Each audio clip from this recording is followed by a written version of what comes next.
প্রিয় শিক্ষার্থী বন্ধুরা, আসসালামু আলাইকুম।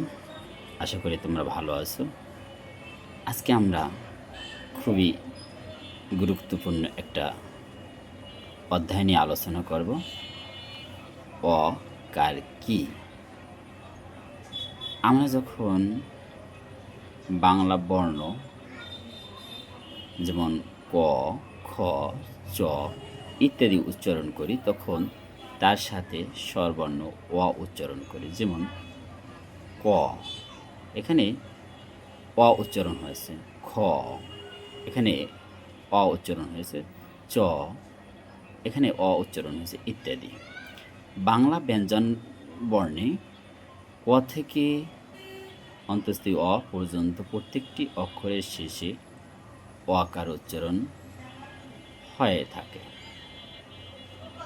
কিন্তু ইংরেজি অক্ষরের শেষে এরকম কোনো অক্ষরের উচ্চারণ নেই। ইংরেজি কোনো লেটার বা বর্ণের এরূপ অকার এর প্রয়োজন হলে ভাওয়েল বা স্বরবর্ণের সাহায্য নিতে হয়। যেমন বল। বল শব্দের ব এবং এর মাঝে একটি অ উচ্চারিত হয়েছে। ব যোগ ল